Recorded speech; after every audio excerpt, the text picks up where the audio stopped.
오늘은 지난 시간에 이야기했던 것처럼 손절에 관해서 이야기를 할 거야.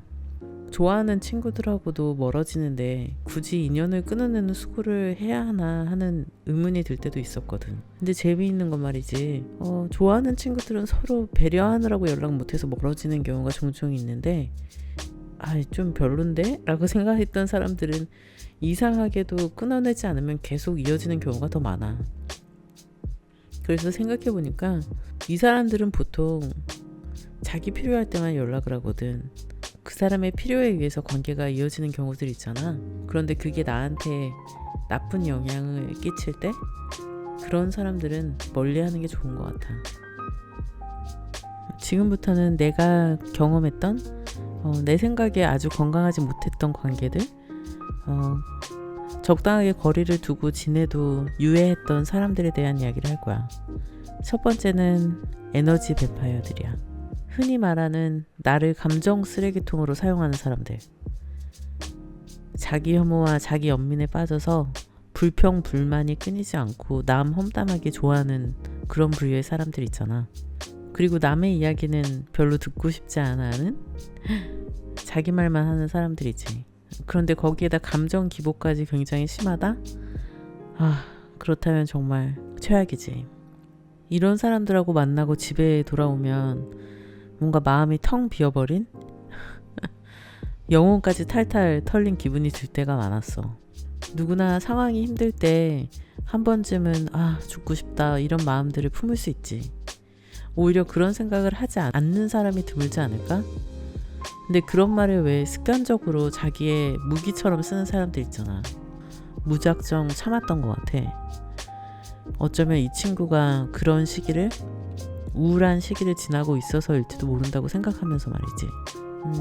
이 친구가 며칠 연락이 안 된다 하면 어디 가서 혼자 안 좋은 생각을 하고 극단적인 선택을 하는 거 아닐까? 라는 그런 걱정까지 되는 사람들.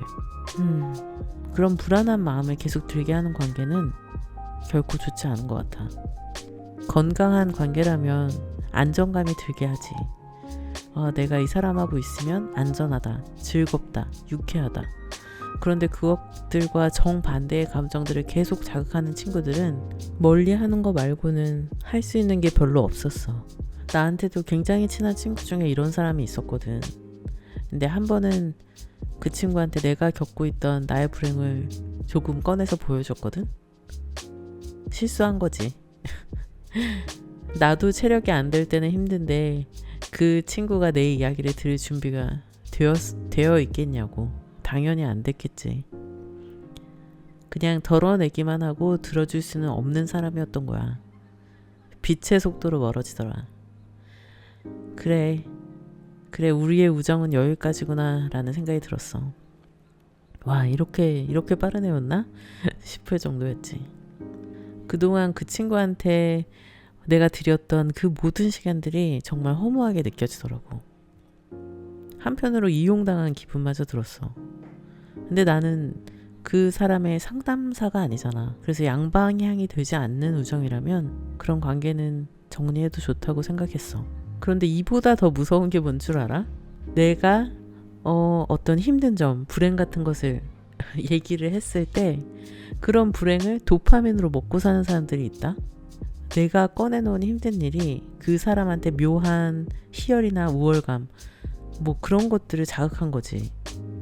그건 사실 듣지 않으려고 하는 친구보다 더 무서워. 왜냐하면 이런 사람들과는 성장을 할 수가 없거든. 뭔가 힘든 시기에서 빠져나가지 못하게 만들어. 그런 거 쓸데없어. 그런 거 뭐하러 해. 지금 딱 좋아. 야, 그거 해봐야 시간 낭비야. 해봐야 안 될 거야. 이러면서 계속 그 안에만 머무르게 만든다고. 이게 과연 서로를 위한 일일까? 서로의 마음을 오히려 가난하게 만드는 것이 아니고, 그리고 죽음을 쉽게 말하는 그런 사람하고도 가까워지지 않는 게 중요한 것 같아.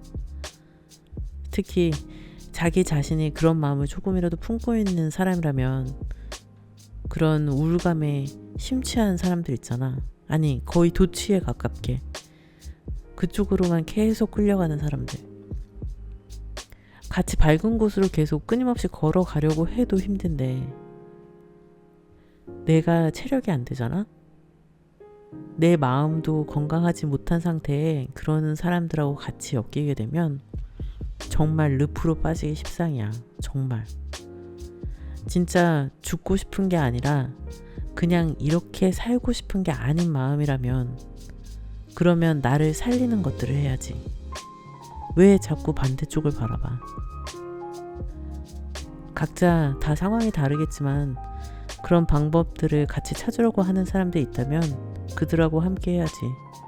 혼자 있지 말고 그런 친구들하고 놀지 말고. 해결하려는 의지가 없고 부정적인 마음, 그런 마음들은 아주 쉽게 전염되니까 멀리 하는 게 좋아. 왜냐고? 해결은 어렵거든. 머무르는 건 쉽지. 조롱은 쉬워. 자기가 직접 하는 건 정말 어려우니까. 두 번째는 세계가 납작한 사람들이야. 자신들이 잘 모르고 뭔가 알고 싶지 않은 일들은 전부 옳지 않다고 믿는 그런 부류의 사람들. 사실 이런 사람들은 첫 번째로 거르는 사람 중 하나라서 친구가 되는 경우가 거의 없어. 친해지는 단계까지 가지도 못하지. 그런데 나중에 그게 드러나는 경우가 있거든. 이런 사람들은 보통 자기가 틀렸다는 생각을 못 하더라고. 다 자기가 옳아. 정말 편협한 사고를 지닌 사람들이지. 절대 옳은 게 어디 있어, 세상에. 그런 건 없어. 그리고 그런 자신의 무지함을 지적하면 굉장히 욱한다. 욱하는 건 정말 최악이야. 내가 세상에서 가장 싫어하는 부류의 사람들이야. 화가 많은 사람들. 그리고 그보다 더 심한 건 선택적으로 욱하는 사람들. 자기보다 약자라고 생각하면 참지 않고 이런 게 막 나오는 그런 사람들 있잖아. 이런 조짐이 조금이라도 보인다라고 하면 바로 손절해야 돼. 그게 공적인 관계라면 그냥 공적으로만 대해. 자주 마주치지 말고 서로 동의할 수 없는 이야기는 웬만하면 피해야지. 괜히 이런 세상도 있어요. 아니에요. 그게 다가 아니에요. 라고 막 피력하고 어떻게든 설득시켜보려고 하면 싸움만 나. 아니야. 그래 맞아. 당신이 맞아요. 그거 당신 하세요. 그렇게 사세요. 그리고 그렇게 살다가 가세요. 하고 그냥 두면 되는 거야. 세 번째는 자신의 기분이나 지위를 위해서 상대를 교묘하게 깎아내리는 사람들이야. 이거야말로 사실 말하기가 굉장히 애매하고 잘라내기도 좀 뭐할 때가 많아. 왜냐면 나는 굉장히 착하다 막 남들이 말하는 저 사람 굉장히 선한 것 같아, 이런 사람들 중에서 이런 식으로 수동 공격을 하는 사람들을 많이 만나봤거든. 그리고 그냥 그 당시에 날 기분이 안 좋아서인 것일 수도 있어. 그런데 이게 또 너무 교묘하고 말하기도 애매한 포인트들일 때가 많고 만나고 나면 내내 기분이 안 좋은 거야. 이런 식의 언행을 하는 사람들은 보통 자존감이 낮거나 낮아져 있는 상태의 경우가 많아. 처음에는 쟤 집에 안 좋은 일 있나? 이러다가 저런 애 아니었는데 내가 뭘 잘못했지? 싶어가지고 내 안에서 그런 문제들을 계속 찾으려고 했던 때도 있었거든. 근데 이게 그냥 그날 그 아이가 기분이 나빠서 그랬던 게 아니라 다른 사람이 보기에도 그럴 정도로 뭔가 계속된다? 이런 사람들이 흔히 말하는 그 내연적인 나르시시스트들인 거지. 이런 사람들은 정말 멀어지는 게 답이야. 웃으면서 돌려가기. 그게 그 사람들이 특기라고.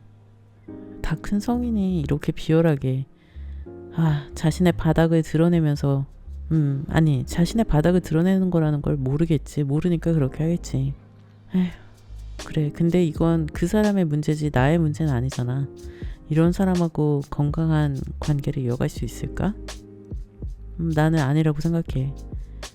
그 사람들이 그렇게 기분 나쁘라고 한 말에 예전에는 그냥 웃으면서 농담처럼 장난처럼 넘기려고 받아준 적도 있었는데 그렇게 하지 말라고 하더라고. 그냥 무표정으로 바라보라. 그런 얘기 많이 들어봤을 거야. 근데 이게 정말 효과가 있더라. 그냥 반응하지 않고 내버려 두면 이거 만만치 않네? 라고 생각하고 또 다른 희생양을 찾아가.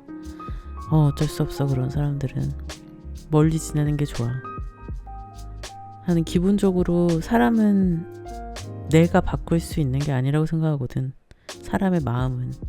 한때는 친했으니까, 이만큼 함께 해온 시간이 있으니까 어떻게든 관계를 잘 이어나가고 싶다라는 마음이 사실 손절하고 싶은 마음보다 더 컸을 때도 많았거든.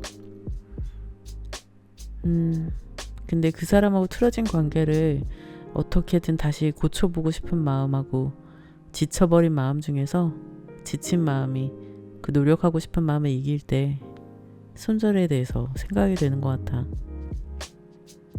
그러니까 먼저 나의 마음을 들여다보는 게 무엇보다 중요하다고 생각해. 왜 이런 기분이 드는 걸까? 이 사람을 만나면 매번 이런 기분이 드는데 왜 그런 걸까? 그것에 대해서 충분히 생각해봐. 결점이 없는 사람은 없으니까. 어쩌면 그게 지나가는 것일 수도 있고, 아니면 그 사람이 정말 악의적으로 나를 싫어해서 그렇게 하는 것일 수도 있고. 나의 경우에는 내가 만약에 우리 연락하지 말자라고 이야기하지 않았다면 우리는 아마 그냥 느슨한 관계가 되어 있을 거야. 예전에 지구와 달만큼 가까웠다면 이제 지구하고 해왕성 정도의 거리만큼이 되어버렸다는 거지. 명왕성이 아니고 해왕성이야. 아주 끝은 아니라는 말이야. 혹시 신들린 연애라는 프로그램 봤어? 거기서 내가 제일 좋아했던 출연자는 퇴기자로 나오셨던 박유일 님이신데 그런 말씀을 하셨거든. 한밤중에 칠흑같이 어두운 숲에 혼자 들어가서 수련을 하신다는 거야. 아무도 없고 적막한 숲속에서 귀신하고 이렇게 기싸움을 하고 나서 몇 시간 후에 다시 산을 내려오면 인간 세상에서 떠도는 그 모든 일들이 조금은 우습게 느껴진다고. 정말 죽음을 곁에 두고 생각하면 이런 자잘한 감정들은 정말 아무것도 아니다라는 생각이 종종 들어. 그래, 그냥 좀 더 넉넉해지자. 그리고 체력이 좋을 때 사람을 만나자. 남한테 이야기하는 거 좀 줄이고 많이 듣자. 이런 생각들을 하게 됐어. 예전에 앞으로 하지 않을 거 3가지 그 영상에서 말했던 것 같은데, 누구 미워해봐야 무슨 소용이야. 내 마음이 지옥이잖아. 그런 마음들은 버려두고 그런 감정을 계속 불러일으키는 사람들은 좀 멀리하고 혼자서도 즐겁게 지낼 수 있는 그런 사람이 되자. 그러다 보면 또 좋은 사람들이 모이겠지. 아니면 말고. 그나저나 신들린 연애 되게 재밌어. 아직 안 봤으면 한번 봐봐. 그동안 연프에서 볼 수 없던 장면들이 정말 많이 나왔거든. 아무래도 사람들의 마음을 다루고 상담하는 일을 하시는 분들이다 보니까 뭔가 서로에 대한 배려랄까? 사람에 대하는 그 상대에게 바라는 마음이 내가 중심이 아니라 타인의 안위를 먼저 생각하는 분들이 나와서 되게 보기 좋았어. 그리고 배울 점이 정말 많았어. 거기 박유일님이 축원해주는 장면이 나오거든. 근데 그거 보고 있으면 정말 울컥한다. 완전 진짜 너무나 영화 같은 장면이었어. 사랑하는 사람의 사랑을 위해서. 그게 자신을 향한 게 아닐 수도 있는데 그럼에도 불구하고 기도를 해주는 그런 마음, 그렇게 진심으로. 난 정말 저런 게 진정한 성숙한 사랑이 아닌가 싶더라고. 다음에는 말없이 작업하는 영상만 올려보려고 해. 음악하고 같이. 오늘 영상이 마음에 들었다면 구독과 좋아요, 알림 설정 부탁해. 영상을 만드는데 정말 정말 큰 힘이 됩니다.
오늘은 여기까지야. 시청해줘서 고마워. 그럼 다음에 또 만나. 안녕.